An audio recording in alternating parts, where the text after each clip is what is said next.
యేసుక్రీస్తు ద్వారా మరి యొక్క ప్రత్యక్షతను మరి మాకు వినిపించి మరి మాకు చూపించిన విధానం కూడా మీకు వందనాలు చెల్లిస్తున్నాము.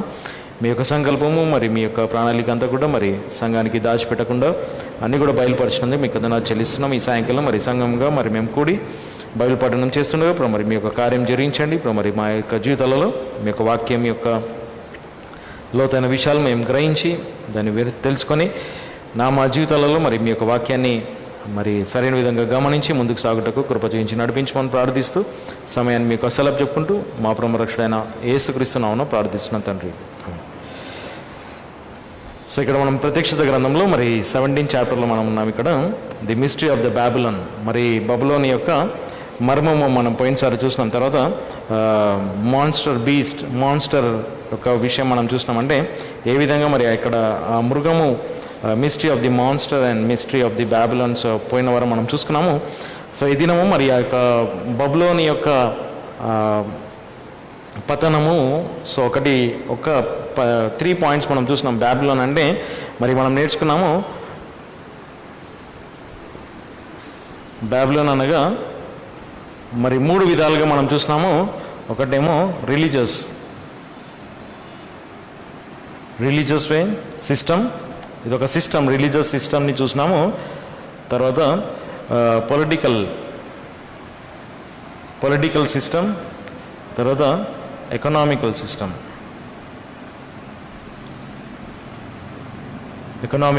మనం 3 సిస్టమ్స్ చూసినాము. సో ఇక్కడ మనం 17th చాప్టర్లో ఈ రిలీజియస్ సిస్టమ్ యొక్క డిస్ట్రక్షన్ అంటే వినాశనం మనం అక్కడ చూస్తున్నాం. సో మతపరంగా ఈ బాబిలోనియన్ సిస్టమ్ ఏదైతే రిలీజియస్ సిస్టమ్ ఉందో అది డిస్ట్రాయ్ చేయడం జరుగుతుంది అనేది మనం ఇక్కడ ఈ యొక్క ప్రత్యక్షత గ్రంథం 17వ అధ్యాయంలో మనం చూస్తున్నాం. ఓకే, సో దాని గురించి మనము కొన్ని విషయాలు తెలుసుకుందాము. సో మనం పోయినసారి ఈ యొక్క బీస్ట్ గురించి మనం నేర్చుకున్నాం. అంటే ఆ మృగం యొక్క మర్మం మనం చూసుకున్నాము. సో బీస్ట్కి ఏమేమి ఉండే అది మనం ఆల్రెడీ లాస్ట్ టైం చూసినాం. కాబట్టి 7th verseలో and of the beast that carrieth her which had the 7 heads and 10 horns, 7 తలలు 10 కొమ్ములు ఉండే. సో అవేంటివో మనం ఇక్కడ పోయినసారి మనం చూసుకున్నాము. సో తర్వాత 7 heads అంటే 7 mountains, 7 తలలు అంటే 7 పర్వతములు మనం చూసినాము. ఆ 7 పర్వతముల మీద కూర్చున్న ఆ స్త్రీ అంటే ఆ బబులోని యొక్క స్త్రీ అనమాట. అది మతపరమైన ఒక వేశ్యాన్ని మనం అక్కడ చూసినాము. సో ఆ 7 mountains ఏంటివంటే రోమ్ అనమాట. అంటే రోమ్లో ఉండే 7 పర్వతముల మీద ఉన్నాయి ఆ పట్టణము, రోమా అనే పట్టణాన్ని మనము పోయినసారి చూసుకున్నాము. సో అది మనం ఆ యొక్క పట్టణం గురించి చూసినాం. అంతేకాకుండా అండ్ ది 8 kings అనగా 8 రాజులు ఉండే. సో వాటి యొక్క సంఖ్య కూడా ఏ విధంగా ఉండే. So 7th one is the 8th one, మరి 7వ వాడే 8వ వాడు అంటే క్రీస్తు విరోధి అనమాట, ఈజ్ యాంటై క్రైస్ట్. అంటే చివరికి బీస్ట్కి భూరాజులు అందరు కూడా అనగా అన్ని కింగ్డమ్స్ అన్ని కూడా యాంటై క్రైస్ట్కి అథారిటీ ఇస్తారనమాట. సో అథారిటీ ఇచ్చేవడము మరి 7 years ట్రిబులేషన్ పీరియడ్లో ఈ యాంటై క్రైస్ట్కి కింగ్డమ్స్ అన్నీ కూడా క్రీస్తు విరోధికి అధికారం ఇవ్వడం జరుగుతుంది. సో అధికారం ఇవ్వడంతో అది మతపరంగా వస్తుంది, అది రాజకీయంగా, పొలిటికల్గా, రిలీజియస్గా 2 waysగా మరి తనకు అధికారం ఇవ్వడం జరుగుతుంది. సో అధికారంతో మరి వాడు భూమి మీద 7 years ట్రిబులేషన్ పీరియడ్లో రూల్ చేస్తుంటాడు. సో ఆ రూల్ చేసినప్పుడు ఈ సిస్టమ్, ఈ రిలీజియస్ సిస్టమ్ అనేది వాడు నాశనం చేస్తాడు. ఏ విధంగా నాశనం చేస్తాడు అనేది మనం ఇక్కడ చూస్తున్నాం. సో అది మనం లాస్ట్ టైం ఒకసారి few months బ్యాక్ అంటే ఒక మేబీ లాస్ట్ ఇయర్ అనుకుంటా మనము ఈ యొక్క 17th చాప్టర్లో ఉండే నంబర్స్ని కౌంట్ చేసినాం. So 9th verse to 14th verse వరకు, 9వ వచనం నుండి 14వ వచనం వరకు ఉండే నంబర్స్ యొక్క సమ్ అంటే సమ్ ఆఫ్ ది నంబర్స్ ఏవైతే మనం యాడ్ చేసినామో ఇట్ గివ్స్ 666, 666 అనే సంఖ్య. మనము దాని యొక్క క్యాల్కులేషన్ మనం చూసినాం. ఓకే, సో ఎందుకంటే నేను ఇది నా బైబిల్ కాలేజ్లో నేను చదువుకున్నాము. సో అక్కడ ఒక వ్యక్తి దీని గురించి చెప్తాడు. ఏంటంటే ఈ 7 kings అండ్ 7 heads. సో ఎక్కడి నుంచి అంటే దాదాపు 8th verse నుంచి స్టార్ట్ అవుతుంది అది. ఓకే, సో 9th verse నుంచి స్టార్ట్ అవుతుంది. 9th verse నుంచి the 7 heads, 7 mountains on which the woman sitteth. So ఒక లేడీ కూర్చుంటుంది. And then there are 7 kings and 5 fallen, 1 is అంటే ఒకరున్నారు, 1 అనే నంబర్ మళ్ళీ కనబడుతుంది. And the other is not అంటే 1 మోర్ అక్కడ కనబడుతుంది. తర్వాత షార్ట్ స్పేస్ మనం చూస్తాం. తర్వాత and the beast that was and is not and he is the 8th one, 8వ వాడు, and is the 7 and goeth into perdition, మరి 7వాడే 8వ వాడు 8వ వాడు అవుతాడు. సో 8వ వాడు మరి నాశనంలోనికి వెళ్తాడు. And then 10 horns, 10 kings, 1 hour, so 1 mind. So ఇవన్నీ మనము క్యాల్కులేట్ చేసినాం లాస్ట్ టైం. ఓకే, సో ఈ దినం కూడా మరలా ఒకసారి జస్ట్ మనము క్యాల్కులేట్ చేసి అంటే నంబర్స్ మనం తీసుకుందాము. సో అక్కడ జస్ట్ ఒక చిన్న ఏమంటాము ఒక మైండ్ క్యాల్కులేషన్కి మనం ఒక చిన్న థాట్ మనం ఇక్కడ తీసుకుందాం. ఎందుకంటే ఒక చిన్న పజిల్ లాగా ఇక్కడ మనం తీసుకొని దాన్ని క్యాల్కులేట్ చేసి చూస్తే మనకు కనబడుతుంది. ఓకే, సో నంబర్ ఫస్ట్ మనము నైన్త్ వర్స్లో the 7 heads. Okay, number 7 heads are 7 mountains plus 7 sum of all the numbers. అక్కడ ఉండే నంబర్స్ అన్నీ కూడా మనం క్యాల్కులేట్ చేస్తే ఇక్కడ మనకి ఏం దొరుకుతుందో అక్కడ చూద్దాం. Okay, and on which the women cited అంటే ఒక one lady woman cited. So 10th verse and there are 7 kings. Okay, plus 7 kings and then 5 are fallen అంటే 5 are fallen, 5 పడిపోయినారు అనేది మనం చూస్తాం. సో 5 are fallen, దీన్ని మనము రౌండ్ ఆఫ్ చేద్దాం అంటే 5 are fallen. Okay, 5 పడిపోయినారు, 5 are fallen and 1 is plus 1 and the other is not yet come. ఇంకొకటి రాలేదు ఇంకా 1. Okay, and when he cometh he must continue a short space. So this one, ఈ 7th one ఎవరైతే ఉన్నారో he is the antichrist అన్నమాట. క్రీస్తు విరోధి అక్కడ రావడం మనం చూస్తాం. Okay, and the beast that was and is not even is the 8th. Okay, number 8th one వాడు 8వ వాడు అనమాట. Is the antichrist. 7th one and 8th one is the antichrist అంటే ఈజ్ ద సేమ్. సో అది మనము ఈ యాంటైక్రైస్ట్ గురించి మనం చూసినాం ఏంటంటే was, is not, shall be. So 3 terms మనము ఈ యాంటైక్రైస్ట్ గురించి చూసినాం. Was, is not and shall be. అది ఆల్రెడీ ఇక్కడ మనకు కనబడుతుంది. ఓకే, తర్వాత ఇంకొక నంబర్ మనకు అక్కడ కనబడుతుంది అంటే and is of the 7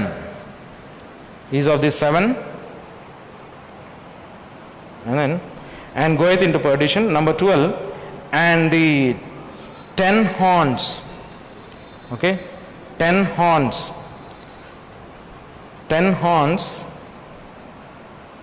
which thou sawest are 10 kings plus 10 kings.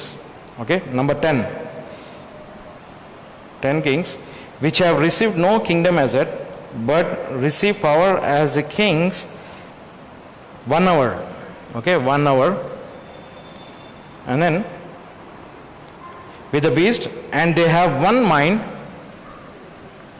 mind plus 1 and shall give their power and strength unto the beast. Okay, this shall make a war. This all shall make a war with the Lamb.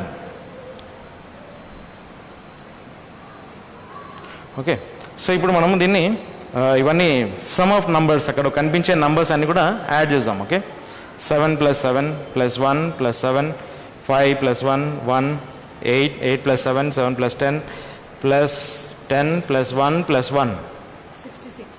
ఎంత వచ్చింది? 66. Okay, so దీని యొక్క some ఏంది మనకు 66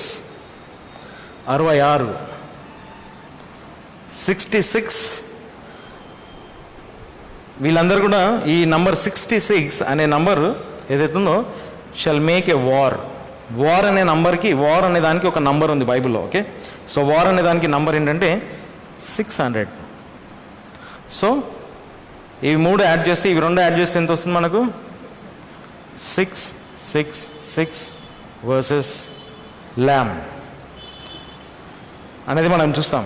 okay, తర్వాత ఇక్కడ ఒక మంచి పాయింట్ ఏంటంటే ఆయన ఏం రాస్తాడంటే 1 2 3 4 5 5th ప్లేస్లో నంబర్ 5 ఉంది. ఓకే, 6 7 8th ప్లేస్లో నంబర్ 8 ఉంది. 8 9 10th ప్లేస్లో నంబర్ 10 ఉంది. ఓకే, సో ఆ క్యాల్కులేషన్లో ఆయన చెప్తాడు ఏంటంటే 5 8 and 10 5 + 8 + 10 is equal to 23. 23 నంబర్కి డెత్. ఓకే, సో అది 666 అనే నంబర్ సో అక్కడ నుంచి కనబడుతుంది. సో కంప్లీట్ సిస్టమ్ అన్నమాట. ఈ యొక్క సిస్టమ్ ఏదైతే మనం చూస్తున్నామో ఇవన్నీ కూడా ల్యామ్ తోటి వార్ జరుగుతుంది అనమాట. అంటే ఈ కంప్లీట్ 666 అనే సంఖ్య మరి యేసు ప్రభుతో యుద్ధం చేస్తారు. సో అక్కడ 14th verse this shall make war with the lamb and the lamb shall overcome them for is Lord of lords and King of kings and they that are with him are called and chosen and faithful. So ఆయనతో ఉన్నవారు, మరి పిలువబడిన వారు, ఆయనతో ఉన్నవారు, ఏర్పరచబడిన వారు, ఆయనతో ఉన్నవారు, నమ్మకమైన వారు. సో ఆ సమయంలో ఈ 7 years ట్రిబ్యులేషన్ పీరియడ్ లోపల ఉండే ప్రభుతో ఉన్నవారు, మరి పిలువబడినవారు, నమ్మకమైన వారు, ఏర్పరచబడినవారు. So all the people who are during this tribulation period, who are on the Lord's side, who heard the gospel and saved, they are on the Lord's side. They are called out people, they are chosen people, they are faithful men. Okay, they are faithful. మరి వారు నమ్మదగిన వారని. So they all make a war, అంటే వారు కూడా యుద్ధం జరుగుతారు. కాబట్టి యేసు ప్రభు మరి వారిపైన, సాతాను పైన విజయం పొందుతాడు. జస్ట్ ఒక స్మాల్ క్యాల్కులేషన్. ఓకే, మన మైండ్ రిఫ్రెష్కి. ఓకే, సో ఇది ఈ యాంటై క్రైస్ట్. సో మనం ఇక్కడ చూసినాం 7th one and 8th one is the anti Christ. So ఈ యాంటై క్రైస్ట్ ఈ 10 kings ఈ యాంటై క్రైస్ట్కి అథారిటీ ఇస్తారు. సో ఇది చాలా కన్ఫ్యూజన్ సబ్జెక్ట్, బట్ మనం అర్థం చేసుకుంటే ఈజీ, కానీ చాలా కన్ఫ్యూజన్ ఉంటుంది. ఎందుకంటే ఈ నంబర్స్ అన్నీ కూడా మనం చూస్తే కొద్ది కన్ఫ్యూజన్ ఉంటుంది. ఓకే, సో ఏదేమైనా కూడా ఇక్కడ మనం ముందుకు వెళ్దాం. 15th verse and he saith unto me the waters which thou sawest where the whore sitteth are people and multitudes and nations and tongues. Okay, so ఇక్కడ మనం చూస్తున్నాం ఇక్కడ ఈ యొక్క జలములు అనే మాట. సో అది మనకి ఎక్కడ కనబడుతుందంటే 15th chapter 1st verse చదుదాం. 17th chapter 1st verse 17వ అధ్యాయం 1వ వచనం చదుదాం. మరియు ఆ 7 చిన్న బుడ్డీలను కలిగి ఉండిన 17 1. ఓకే, ఆ 7 దూతలలో ఒకడు వచ్చి నాతో మాట్లాడుచు ఇచ్చటికి రమ్ము, అనేకమైన జలముల మీద కూర్చుండిన ఆ మహావేష యొక్క తీర్పును నేను మీకు కనుపరిచెదను. ఆ మహాజలముల మీద కూర్చున్న వేశ్య, the great word that sitteth upon many waters. So ఈ Babylon is religious system, political system and economical system. ఒక system, Babylon is a system, it's a world, ఇది లోకం అనమాట. సో ఈ లోకం సంగతి మనం చూస్తున్నాం. So the world, great world that sitteth upon many waters ఏంటివి? సో ఇక్కడ మనం గమనిస్తే అనేకమైన జలముల మీద కూర్చుందంట. సో దాని యొక్క వివరణ, ఆ యొక్క ఐడెంటిటీని ఇక్కడ డిస్క్రైబ్ చేయడం మనం చూస్తున్నాం. So 15th verse and he saith unto me the waters which thou sawest where the world. Okay, the world, great world sitteth are this waters ఏంటి? ఈ వాటర్స్ యొక్క డిస్క్రిప్షన్ ఏంటి? పీపుల్, మల్టిట్యూడ్స్, తర్వాత నేషన్స్, తర్వాత tongues. So ఇవన్నీ కూడా మనం చూసినాం. సో ఆల్ ది కాంటినెంట్స్, అన్ని కాంటినెంట్స్ వస్తాయి. సో ప్రతి వారు వస్తారన్నమాట. అంటే ఈ లోకమంతా కూడా ఈ రిలీజియస్ సిస్టమ్ ఏదైతే ఉందో, బాబిలోనియన్ సిస్టమ్ ఏదైతే ఉందో, the great world, the women, the Babylon, the religious system, the political system and the economical system, this woman sitteth upon many waters. The many waters are people, multitude, nations and tongues. So ఈ అందరి మీద కూర్చున్న ఈ స్త్రీ అనమాట, ఈ great word. So మనం చూసే 17th చాప్టర్లో ఏంటంటే ది రిలీజియస్ సిస్టమ్, మతపరమైన ఒక వ్యవస్థ. సో ఈ వ్యవస్థ మరి ప్రతి జనాంగం మీద, ఎవ్రీ పీపుల్ అంటే people, multitude, nations and tongues, so అందరి మీద ఈ యొక్క వర్డ్ యొక్క అథారిటీ మనం వారి మీద ఉన్నట్టు మనం చూస్తున్నాము. ఓకే, సో దాని యొక్క వివరణ అక్కడ చూసినాము. సో వాటర్స్ అంటే ఏంటి? People, multitudes, nations and tongues. The 10 horns which thou sawest upon the beast. Okay, so beast కి ఏమున్నాయి? beast మీద, beast కి 7 heads and 10 horns. Okay, 7 heads and 10 horns. ఈ రెండు మనం ఇక్కడ చూస్తున్నాం, 7 heads and 10 horns. So the great word and the beast. So ఈ బీస్ట్ మీద ఈ ఓర్ కూర్చుంది, అంటే ఈ ఒక వేశ్య కూర్చొని ఉంది, ఈ ఉమెన్ కూర్చొని ఉంది అనమాట. సో ఈ బీస్ట్ ఎవరు అంటే యాంటీ క్రైస్ట్, క్రీస్తు విరోధం అనమాట. సో ఈ క్రీస్తు విరోధికి 7 heads 10 horns ఉన్నాయి, ఈ బీస్ట్కి 7 heads 10 horns ఉన్నాయి. సో మనం కన్ఫ్యూజ్ కావద్దు, ఈ బీస్ట్ మీకు 7 heads 10 horns. 7 heads అంటే 7 mountains. So under the authority of beast has the 7 heads. 7 heads are the 7 mountains. The 7 mountains are the city అనమాట, ఒక సిటీ. ఆ సిటీ మీద ఈ ఓర్ ఉంది, అంటే ఈ రిలీజియస్ సిస్టమ్ అనమాట, ఈ స్త్రీ ఉంది. సో ఈ స్త్రీ దీని మీద కూర్చుందన్నమాట. So rider and the horse కదా, ఇక్కడ నడిపించేవాడు, కూర్చున్నవాడు, అంటే beast and the rider. So ఇక్కడ ఈ యొక్క యాంటీ క్రైస్ట్ అనమాట, యాంటీ క్రైస్ట్ మీద కూర్చొని ఈ సిస్టమ్ నడిచింది ఇన్ని రోజులు. But he takes the authority, అల్టిమేట్గా వీడు రూలింగ్ చేస్తాడనమాట. సో రూలింగ్ చేసినప్పుడు 10 horns, వానికి 10 horns ఉన్నాయి, అంటే 10 horns అంటే 10 kings. సో దాని యొక్క వివరణ మనం చూసినాము. 10 horns are the 10 kings. 16th verse, and the 10 horns which thou sawest upon the beast, these shall hate the war and shall make her desolate and naked and shall eat her flesh and burn her with fire అనేది మనం ఇక్కడ చూస్తున్నాం. So 10 horns ఏవైతే ఉన్నాయో, 10 కొమ్ములు ఏవైతే ఉన్నాయో, ఈ 10 కొమ్ముల గురించి డానియల్ చెప్తాడు అనమాట. ఓకే, సో దాని గురించి డానియల్ బుక్లో వెళ్ళి మనం కొద్దిగా దాని గురించి స్టడీ చేద్దాం. So 10 horns. So Daniel 2nd chapter, Daniel 2nd chapter 45th verse. Okay, మనం అక్కడ ఇమేజ్ కూడా చూద్దాము. సో డానియల్ నెబుకద్నెజర్ యొక్క ఇమేజ్ని, తన విజన్లో వచ్చిన ఇమేజ్ని డానియల్ ఇంటర్ప్రిట్ చేస్తాడు. సో దాని గురించి వివరణ చెప్తాడు. అక్కడ వెళ్ళి డానియల్ యొక్క బుక్లో ఉండే ఆ ఇమేజ్ని మనము కొద్దిగా చూసుకుంటే మన మైండ్లో యొక్క ఇమేజ్ యొక్క గుర్తు మనం చూడగలుగుతాం. So Daniel 2nd chapter last verses చదవం, 40 నుంచి చదవండి.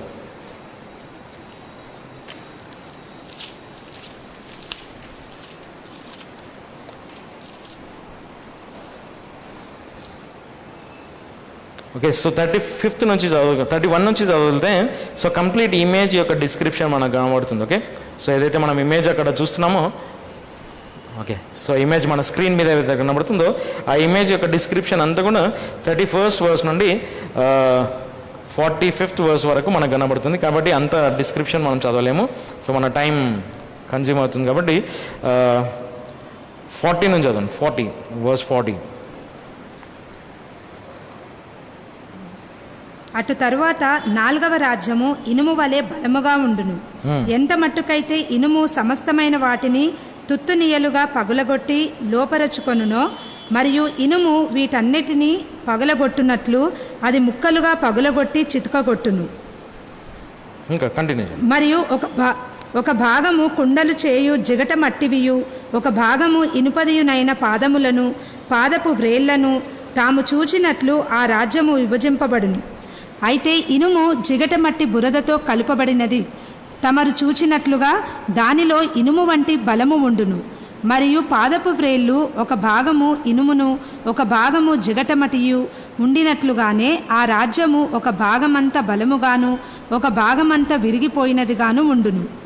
మరియు ఇనుము జిగటమట్టి బురదతో కలుపబడినది, తమరు చూచినట్లుగా అవి మనుష్య సంతానముతో మిళితములై ఉండును. అయితే ఇనుము జిగట మట్టితో కలవకుండునట్లుగానే వారు ఒకరికొకరు హత్తుకొనరు. మరియు ఈ రాజుల దినములలో పరలోకమందున్న దేవుడు ఎన్నటికినీ నాశనము చేయబడని ఒక రాజ్యము నిలుపును. అట్లు ఆ రాజ్యము ఇతర ప్రజలకు విడిచిపెట్టబడక అది ఈ రాజ్యములన్నిటినీ ముక్కలుగా విరగగొట్టి నిర్మూలము చేసి అది నిరంతరము నిలుచును.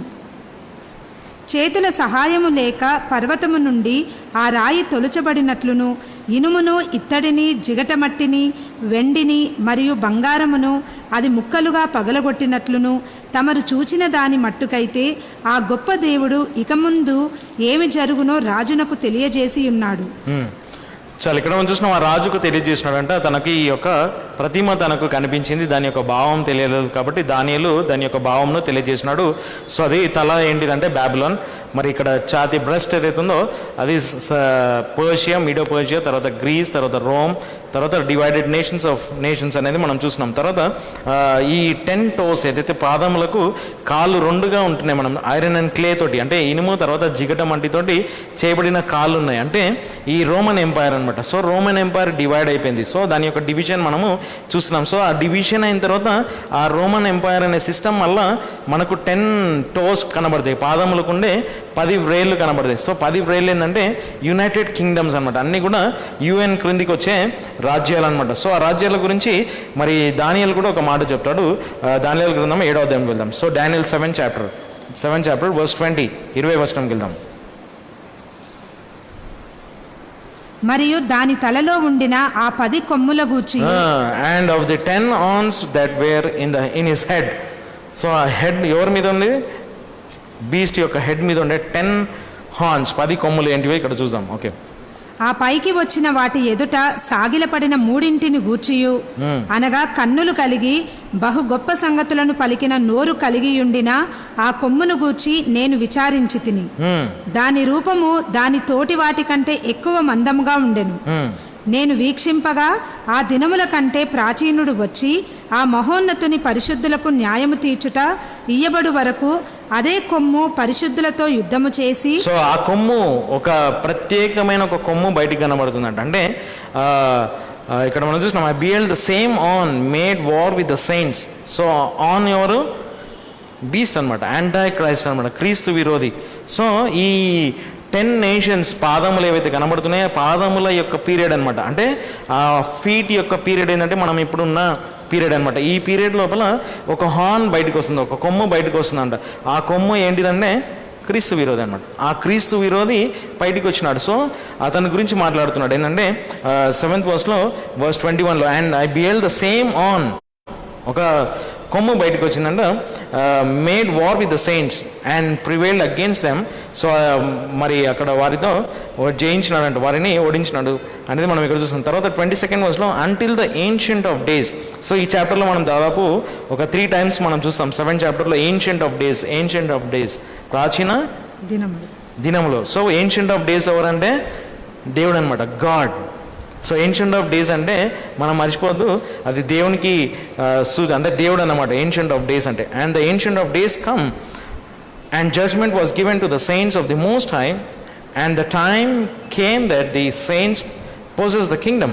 అండ్ దెన్ ఇంకొక వర్స్ చదుదాము కిందికే, మనం 23rd verse కూడా చదవండి. 23rd verse. అతడు ఈలాగున చెప్పెను, ఆ 4వ మృగము భూమి మీద 4వ రాజ్యముగా ఉండును. అది అన్ని రాజ్యముల కంటే భిన్నముగా ఉండి భూమి అంతటిని మృంగివేసి దానిని అనగద్రొక్కి దానిని తుత్తునియలుగా చేయును. సో 4వ రాజ్యం ఏంటంటే రోమా రాజ్యం అనమాట. సో ఈ రోమా రాజ్యం యొక్క వివరణ చాలా వింతగా ఉంటుంది అక్కడ దానియేలు గ్రంథంలో. ఆ రాజ్యము భూమి అంతా విస్తరిస్తుందంట. తర్వాత 24వ వచనం కదా, మరియు ఈ రాజ్యములో నుండి వచ్చు ఆ 10 కొమ్ములు దాని నుండి లేచు 10 మంది రాజులై. ఇక్కడ మనం చూసినాము, ఈ పాదములు ఏవైతే ఉన్నాయో, కాళ్ళు ఏవైతే కనబడుతున్నాయో, ఈ రోమా సామ్రాజ్యం అనమాట భూమి మీద అంతా వ్యాపించింది. అంటే ఐరన్ అండ్ క్లే తోటి మిక్స్ అయిన ఈ కాళ్ళు ఏవైతే కనబడుతున్నాయో అది రోమా సామ్రాజ్యం అనమాట. ఆ రోమా సామ్రాజ్యము భూమి అంతా కూడా విస్తరించింది. ఆ రోమా సామ్రాజ్యంలో నుండి మరి కింద పాదములు ఉన్నాయి. పాదములకు ఏమున్నాయి? 10 వ్రేళ్ళు ఉన్నాయి. 10 వ్రేళ్ళు ఏంటివంటే ఇక్కడ దాని యొక్క వివరణ ఇక్కడ మనం చూస్తాం. ఇక్కడ 24th verse and the 10 horns out of this kingdom are 10 kings, 10 రాజులు. సో ఇక్కడ మనం చూసినాం, ఇక్కడ beast has 7 heads and the 10 horns. 10 horns are the 10 kings, 10 రాజులు అనమాట. ఇంకా చదవండి మరియు వారి తరువాత మరి ఒకడు లేచును. అయితే ఇతడు మొదటి వాని కంటే భిన్నముగా ఉండి ఇతడు ఆ ముగ్గురు రాజులను లోపరుచుకొనును. మరియు అతడు మహోన్నతునికి విరోధముగా గొప్ప మాటలు మాట్లాడి. సో వీడు ఎవరంటే క్రీస్తు విరోధం అన్నట్టు 13వ అధ్యాయంలో మనం చూసినాము. ఈ క్రీస్తు విరోధి దేవునికి విరుద్ధంగా భయంకరమైన దేవదూషణ చేసినాడంట. సో ఇక్కడ దానియేలు కూడా 25వ వచనంలో క్రీస్తు విరోధి యాంటై క్రైస్ట్ సంగతి మాట్లాడతారు. సో ఈ 10 toes ఏవైతున్నాయో 10 రేళ్ళు ఏవైతున్నాయో 10 kings అనమాట. అంటే 10 horns, బీస్ట్కు ఉండే 10 horns ఏంటివంటే 10 kingdoms అనమాట. 10 kings, 10 యునైటెడ్ నేషన్ యొక్క ఇంపార్టెంట్ నేషన్స్ అనమాట. 10 ఐక్యరాజ్య సమితిలో ఉండే 10 దేశాలు, ప్రాముఖ్యమైన దేశాలు అనగా టాప్ మోస్ట్ కంట్రీస్ అనమాట. సో వాటివి యొక్క కింగ్డమ్స్ అనమాట. సో అందుకే ఇక్కడ 16th verse లో మనం చూసినాం. 17th chapter 16th verse లో and the 10 horns which thou sawest upon the beast, ఆ మృగం మీద ఉండే 10 కొమ్ములు ఏవైతున్నాయో, this shall eight devour and shall make her desolate and naked and shall eat her flesh and burn her with fire. అంటే ఈ 10 horns ఏవైతే ఉన్నాయో 10 kings అనమాట. అంటే UN నేషన్స్ అనమాట. సో UN నేషన్స్ యాక్చువల్లీ మనం బిబ్లికల్ వేలో మనం చూస్తే రిలీజియస్ వే సిస్టమ్గా మనం చూస్తాం. Okay, religious సిస్టమ్గా. సో ఈ యొక్క UN ఏవైతే ఉన్నాయో ఈ రిలీజియస్ సిస్టమ్, బ్యాబిలోన్లో ఉండే రిలీజియస్ సిస్టమ్ అంటే 7 heads. అంటే ఈ రోమ్ అనమాట. ఓకే, రోమ్ ఏదైతుందో ఈ రోమ్ అనే దాని మీద ఈ 10 nations they hate the Rome. అంటే ఈ రిలీజియస్ సిస్టమ్ని హేట్ చేస్తారనమాట. అంటే ఇప్పుడు మనం ప్రస్తుతం ఒకవేళ గమనిస్తే యూరోపియన్ కంట్రీస్ ఏవైతే ఉన్నాయో, యూరోప్ అంతా కూడా మరి కెథోలిసిజం మీద ఉంది. సో అవన్నీ కూడా రిలీజియస్ సిస్టమ్ మీద నడుస్తాయి. అంటే మతపరంగా దే హోల్డ్ ఆన్ అనమాట. దాని మీద రాజకీయం చేస్తారు మతపరంగా. అందుకే ఐరోపా ఖండంలో ఉండే దేశాలన్నీ కూడా ఈ ఎక్కువ మటుకు ఈ రోమ్ మీదనే ఆధారపడి ఉంటుంది. ఎందుకంటే పాపసీ అంటాం, అంటే పోప్ దాని మీద ఆధారపడే దేశాలు ఎక్కువ మటుకున్నాయి ఈ యూరోప్ కంట్రీస్ అన్నీ కూడా. సో అవన్నీ కూడా దీని మీద ఆధారపడతాయి. సో ఈ UN ఏదైతే ఉందో దే హేట్ దిస్ రోమ్ అనమాట. అంటే ఈ యొక్క రిలీజియస్ సిస్టమ్ని హేట్ చేస్తారు. అందుకే ఇక్కడ మరి మాట మనం ఇక్కడ చూస్తున్నాం. వాళ్ళు ఏం చేస్తారంటే all make this war with them, అంటే వారిని 16th verse లో అండ్ ది 10 horns అంటే UN నేషన్స్ అనమాట. అపార్ట్ ఫ్రమ్ రోమ్, అంటే ఈ వాటికన్ సిటీ కానీ రోమన్ క్యాథలిసిజం కానీ రిలీజియస్ సిస్టమ్ కానీ వీటన్నిటినీ ఈ UN హేట్ చేస్తుంది అనమాట. So the 10 horns which thou sawest upon the beast, they shall hate the war. ఈ స్త్రీని ద్వేషిస్తారంట. ది హేటర్ తర్వాత and shall make her desolate and naked. అంటే దే డిస్ట్రాయ్ దిస్ వరల్డ్ అనమాట. అంటే ఈ కింగ్డమ్స్, ఈ నేషన్స్ ఏమైతున్నాయో ఇది వరకు ఇప్పుడున్న టైం వరకు, అంటే ఆ రోమన్ ఎంపైర్ అనే సిస్టమ్ ఏదైతే ఉందో ఆ రిలీజియస్ సిస్టమ్ లోపల వచ్చిన అథారిటీని మరి వీళ్ళు UN అనేది బ్రేక్ చేస్తుంది అనమాట. అంటే ఈ పాదములు ఉండేటివి ఈ యునైటెడ్ నేషన్స్ వచ్చి ఈ రోమన్ ఎంపైర్ని కంప్లీట్ డిస్ట్రాయ్ చేస్తుంది అనమాట. అంటే ఇప్పటికీ మనం చూస్తున్నాం, ఇప్పుడు రోమన్ ఎంపైర్ ఏదైతే ఉందో they are working as religious system. అంటే రిలీజియస్ అథారిటీ చూపిస్తున్నారు, రిలీజియస్ వేలో రూల్ చేస్తున్నారు. పొలిటికల్గా దే డోంట్ హ్యావ్ పవర్, వాళ్ళకు అధికారం లేదు. ఎందుకంటే అన్ని దేశాలు ఇండిపెండెంట్ అయిపోయినాయి, ఇండిపెండెన్సీ వచ్చేసింది. కాబట్టి ఈ బ్రిటిష్ గవర్నమెంట్ కానీ సో ఇవన్నీ కూడా రోమన్ ఎంపైర్స్ కానీ ఇవన్నీ కూడా మనకి ఈ సిస్టంలో నుంచి, పొలిటికల్ సిస్టమ్ నుంచి లేవు ఇప్పుడు. కాబట్టి అన్నీ కూడా ఈ రోమన్ ఎంపైర్ ఏవైతే ఉన్నాయో రిలీజియస్ వేగా పరిపాలన చేస్తుంది. కాబట్టి ఈ UN నేషన్స్ ఏం చేస్తాయంటే ఈ యొక్క రోమ్ అనే ఆ సిస్టమ్ను డిస్ట్రాయ్ చేస్తారనమాట. డిస్ట్రాయ్ చేసి ఇక్కడ వరల్డ్ ఏదైతే ఆ సిటీ ఉందో ఆ సిటీని కంప్లీట్గా డిస్ట్రాయ్ చేస్తారంట. సో దే షల్ హేట్, అంటే వాళ్ళందరూ కూడా హేట్ చేస్తారు. తర్వాత make her desolate, naked and heat her flesh, ఆ యొక్క స్త్రీ యొక్క శరీరం తినేస్తారు. అండ్ బర్నర్ విత్ ఫైర్, తనను కాల్చివేస్తారంట. అంటే ఈ రిలీజియస్ సిస్టమ్ ఏదైతే ఉందో who breaks the religious system, అంటే ఈ రిలీజియస్ సిస్టమ్ బ్యాబిలోన్లో నుంచి వచ్చిన ఈ రిలీజియస్ సిస్టమ్ని, ఆ సిస్టమ్ను డిస్ట్రాయ్ చేసింది బీస్ట్ అనమాట. అంటే టు గెయిన్ ది అథారిటీ, అంటే ఇప్పుడు మనం చూస్తున్నాం ఇక్కడ పవర్, ఈ బీస్ట్ అంటే యాంటై క్రైస్ట్కి కంప్లీట్ కంట్రోల్, రిలీజియస్గా పొలిటికల్గా కంప్లీట్ కంట్రోల్ బీస్ట్కి యాంటై క్రైస్ట్కి వస్తుంది అన్నమాట 7 years ట్రిబులేషన్ పీరియడ్లో. మతపరంగా ఎవరు కూడా ఆయనను క్రీస్తు విరోధిని ఎదిరించలేరు, పొలిటికల్గా కూడా ఎదిరించలేరు. సో అది మనం బీస్ట్ సంగతి చూస్తున్నాం. అందుకే ఈ బీస్ట్కి అథారిటీ ఎవరు ఇచ్చినారు? దిస్ 10 నేషన్స్ అనమాట, 10 హార్న్స్. అందుకే బీస్ట్ పైన ఉండే 10 horns they give the authority to the beast. ఎక్కడ ఉంది అది మనకంటే ఇదే 17th చాప్టర్లో ఉంది. ఎక్కడంటే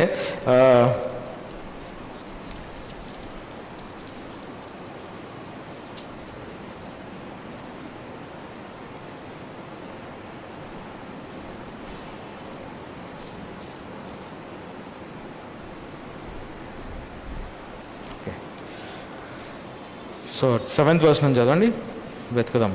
వర్స్ 17th చాప్టర్లోనే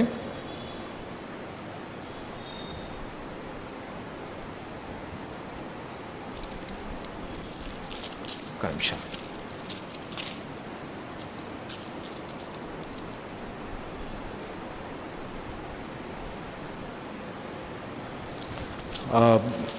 సారీ, ఇక్కడే ఉంది, వర్స్ దొరకలేదు నాకు.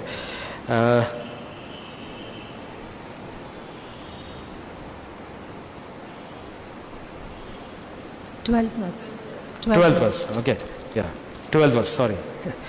మరియు నీవు చూచిన ఆ 10 కొమ్ములు ఇంకను ఏ రాజ్యమును పొందని 10 మంది రాజులై ఉన్నారు. కానీ వారు ఆ మృగముతో 1 గంట కొరకు రాజులుగా నుండుటకై శక్తి నొందెదరు.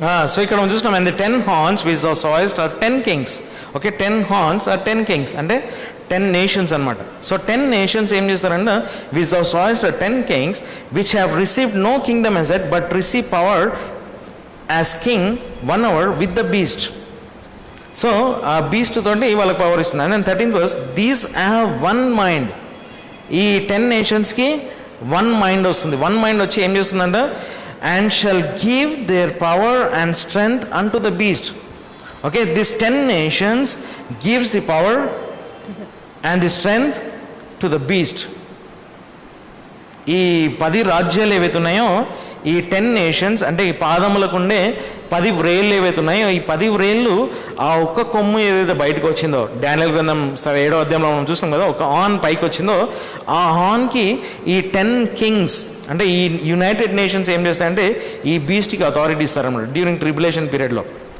సో వీనికి ఎప్పుడైతే అథారిటీ ఇవ్వడం జరుగుతుందో, ఈ యుఎన్ అంతా కూడా బీస్ట్కి అథారిటీ ఇవ్వడం జరిగిందో, సో అక్కడ ఏంటంటే ఈ రిలీజియస్ సిస్టమ్ని, పొలిటికల్ సిస్టమ్ని, economical system complete under control of beast. Beast కంట్రోల్లో వస్తుంది అన్నమాట. అంటే యాంటై క్రైస్ట్ కంట్రోల్లో ఉంటుంది లోకమంతా, మొత్తం లోకము, వరల్డ్.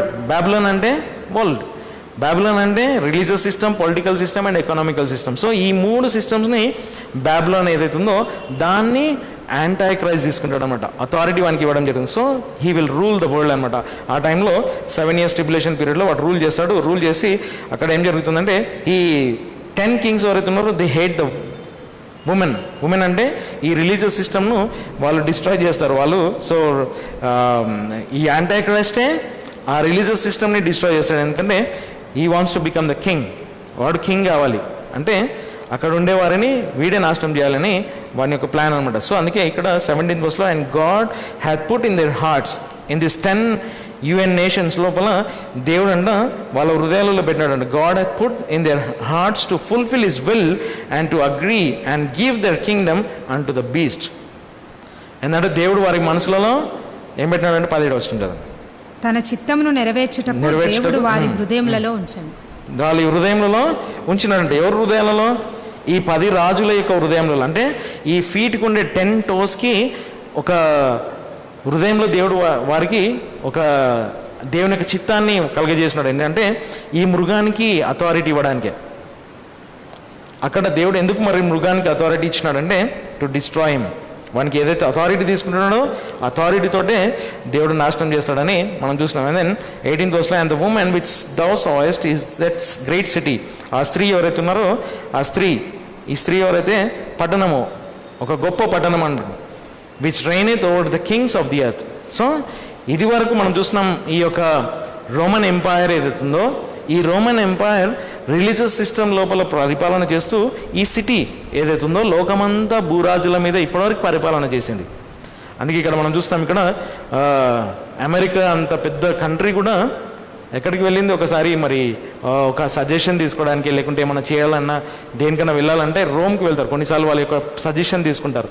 ఎందుకంటే రిలీజియస్గా వారి దగ్గర నుంచి కొన్ని కోరుతుంటారు, అడ్వైస్లు తీసుకుంటారు. కాబట్టి ఈ పొలిటికల్ సిస్టమ్ అంతా కూడా రిలీజియస్ సిస్టమ్ మీద ఆధారపడి ఉంది. కాబట్టి ఈ రిలీజియస్ సిస్టంలో నుంచి వీనికి అథారిటీ దొరుకుతుంది. కాబట్టి వీని నాశనం చేయడానికే దేవుడు అవన్నీ అనుమతించినాడు అండి. అందుకే సామెతలు ప్రాబ్స్ 21st చాప్టర్లో 1st verseలో మనం చూస్తాం, అక్కడ దేవుడు అంటే రాజులకు ఆ విధంగా నడిపిస్తాడంట దేవుడు కదా. 21st 1లో చదివి ముగించుకున్నాం. ఓకే, సో దీంతో మనము ఈ యొక్క 17th చాప్టర్ బాబిలోన్ అనే సిస్టమ్ని మనం తెలుసుకుంటున్నాము. సో ఆ విధంగా ఈ యొక్క సిస్టమ్ అంతా కూడా దేవుడు నాశనం చేస్తాడు రానైన దినాలలో, ట్రిబులేషన్ పీరియడ్లో. మరి ఇక్కడ క్రీస్తు విరోధి మరి ఇనిషియల్ స్టేజెస్లలో ఈ అథారిటీ అంతా కూడా మన చేతిలోకి వచ్చేస్తుంది. కంప్లీట్ 7 years ట్రిబులేషన్ పీరియడ్లో ఉండే మొత్తం లోకం మీద కంట్రోల్ అనుకుంటుంది అనమాట. బీస్ట్కి కంప్లీట్ కంట్రోల్ వచ్చేస్తుంది. డ్యూరింగ్ 3.5 years, ఫస్ట్ 3.5 years లోపల he will prepare his way అనమాట. అంటే వాని గురించి అన్నీ రెడీ చేసుకుంటాడు ఫస్ట్ 3.5 yearsలో. సెకండ్ 3.5 yearsలో వాడు చాలా భయంకరంగా రూల్ చేస్తుంటాడు. సో అందుకే దేవుడు అంటే రాజులకు ఏం చేసినాడంటే 21వ అధ్యాయం 1వ వచనం, రాజు హృదయము నీటి కాలువల వలె ప్రభువు చేతిలోనున్నది, ఆయన తన చిత్తము చొప్పున దానిని ఎటువైపునకైనను త్రిప్పును. సో దేవుడు అంట రాజులను ఆయన వారి హృదయంలో ఆయన చిత్తం నెరవేర్చబడ్డాడు. కాబట్టి ఈ యొక్క కింగ్డమ్స్ ఏవైతే ఉన్నాయో from Babylon, Medo Persia, Greece, Rome and the United Nations, ఇవన్నీ కూడా ఆయన చిత్తము నెరవేర్చబడడానికే. ఏంది ఆయన చిత్తము? What is his king will? That is kingdom has to be established. ఆయన చిత్తంలో ఏంటంటే దేవుని రాజ్యము ఏర్పరచబడాలి భూమి మీద. ఆయన చిత్తం అదే అనమాట, దేవుని యొక్క రాజ్యము రావాలి. దేవుని రాజ్యం రావాలంటే వీడు పోవాలి. సో వీని యొక్క ఈ సిస్టమ్ అంతా డిస్ట్రాయ్ కావాలి. ఏది బాబిలోన్లో ఉండే రిలీజియస్ సిస్టమ్ డిస్ట్రాయ్ కావాలి, పొలిటికల్ సిస్టమ్ డిస్ట్రాయ్ కావాలి. ఇవన్నీ సిస్టమ్ ఏదైతుందో డిస్ట్రాయ్ కావాలి. ఎట్లా డిస్ట్రాయ్ చేస్తాడు దేవుడు? వాళ్ళ లోపల వాళ్ళనే డిస్ట్రాయ్ చేస్తాడు కదా. ఇప్పుడు మనం టవర్ ఆఫ్ బాబుల్ దగ్గర కదా, బబులోని యొక్క గోపురం దగ్గర వాళ్ళ సిస్టమ్ని దేవుడు వాళ్ళతోటే నాశనం చేసినాడు. ఏంది అక్కడ కన్ఫ్యూజన్ చేసినాడు, అంటే వాళ్ళ యొక్క లాంగ్వేజెస్ని కన్ఫర్మ్ చేసినాడు, అంటే అక్కడ తారుమారు చేసేసినాడు. చేయడంతో అక్కడ ఆగిపోయింది అనమాట, ఆ బ్రేక్ అయిపోయింది. సో ఈ సిస్టమ్ని కూడా బ్రేక్ చేయడానికే అక్కడ ఉండే కింగ్స్ని వాడతాడు. సో ఇవన్నీ కూడా బ్రేక్ చేసి వీన్ని బ్రేక్ చేసి అంటే సేటన్ని కంప్లీట్గా డిస్ట్రాయ్ చేస్తాడు అనమాట దేవుడు. సో ఆ విధంగా 17th చాప్టర్లో ఈ బాబిలోన్ అనే ఈ యొక్క ఉమెన్ ఆ సిస్టమ్ని దేవుడు కంప్లీట్గా డిస్ట్రాయ్ చేస్తాడనమాట. సో ఇది నెబుకద్నెజర్ యొక్క ప్రతిమలో మనం చూసినాం, అక్కడ అవన్నీ కూడా డిస్ట్రాయ్ అవుతుంది. ఒక రాయి వచ్చి పడుతుందంట, అంటే యేసు ప్రభు అనమాట. ఇవన్నిటి మీద పడి మొత్తం దేశ రాజ్యాలన్నీ కూడా కూలిపోతాయి. అది దేవుని యొక్క చిత్తం నెరవేర్చబడుతుంది. అందుకే యేసు ప్రభు చెప్పినాడు, పరలోకమందున్న మా తండ్రి, మరి ఆ ప్రార్థనలో నేర్పించిన మాదిరికరమైన ప్రార్థనలో పరలోకంలో నీ చిత్తం నెరవేర్చబడుతున్నట్లు భూమి మీద నెరవేర్చబడాలి. ఆయన చిత్తం ఏంటి? ఆయన రాజ్యం రావాలి, ఆయన యొక్క పరిపాలన జరగాలి. మన మధ్యలో దేవుని యొక్క రాజ్యం రావాలి అంటే మరి ఈ సిస్టమ్ పోవాలి. ఈ సిస్టంతో దేవుడు పరిపాలన చేయడు. మిలీనియం లోపల ఈ సిస్టమ్ ఉండదు. Religious system, political system, economical system, దేవుని యొక్క పరిపాలన ఆ విధంగా ఉండదు. సో దేవుని యొక్క పరిపాలన చాలా డిఫరెంట్గా ఉంటుంది. సో ఈ సిస్టమ్ని దేవుడు డిస్ట్రాయ్ చేయాలి. సో ఈ సిస్టమ్ ఎక్కడ నుండి వచ్చింది? నిమ్రోద్ నుంచి స్టార్ట్ అయింది అనమాట. ఆఫ్టర్ ఫ్లడ్, జలప్రలయం తర్వాత నిమ్రోద్ నుంచి స్టార్ట్ అయింది. జలప్రలయానికి ముందు ఒక సిస్టమ్ ఉండే, ఈ లోకం అనే సిస్టమ్ కయ్యను ద్వారా స్టార్ట్ అయింది. సో దాన్ని దేవుడు నాశనం చేసినాడు. తర్వాత నిమ్రోదు ద్వారా ఈ సిస్టమ్ స్టార్ట్ అయింది. ఈ సిస్టమ్ని కూడా దేవుడు మరి కంప్లీట్ డిస్ట్రాయ్ చేస్తున్నాడు అతి త్వరలో. మరి ఇది అంతా కూడా నాశనం అవుతుంది. సో మనం నెక్స్ట్ 18th చాప్టర్లో మనం చూస్తాము ఈ పొలిటికల్ అండ్ ఎకనామికల్ సిస్టమ్. ఈ ఎకనామికల్ సిస్టంలో మన అన్నీ కూడా దేవుడు పాడు చేసేస్తాడంట. సో ఈ ఎకనామికల్ సిస్టమ్ని దేవుడు నాశనం చేస్తాడు. కానీ ఇక్కడ రిలీజియస్ సిస్టమ్ని ఎవరు పాడు చేసినారు? ఈ బీస్ట్ అనమాట. బీస్టే ఈ రిలీజియస్ సిస్టమ్ని బ్రేక్ చేసేసినాడు, డిస్ట్రాయ్ చేసినాడు అనమాట. ఎందుకంటే the 10 kings hates the word. మరి అక్కడ వేశ్యను ద్వేషించినారు, డెసలేట్ చేసినారు, నేకెడ్ చేసినారు అనమాట. అంటే ఆ సిస్టమ్ని వాళ్ళంతా తీసేసినారు. సో మతపరంగా ఇంకేముండదు ఇంకా. అది రానైన దినాల్లో వాళ్ళు చేసేది అనమాట. సో దేవుడు మనకు సాయం చేయాలి. మరి మనము ఈ సిస్టంలో లేము, దేవుని యొక్క మార్గంలో ఉన్నాము, ఆయన రాజ్యంలో ఉన్నాం. కాబట్టి దేవుని యొక్క చిత్తం నెరవేర్చబడాలి. ఓకే, సో అనౌన్స్మెంట్స్ గమనిద్దాము. అనౌన్స్మెంట్స్లో దయచేసి గమనించండి. ఉదయకాలం మరి చెప్పడం మర్చిపోయినాము. మరి బ్రదర్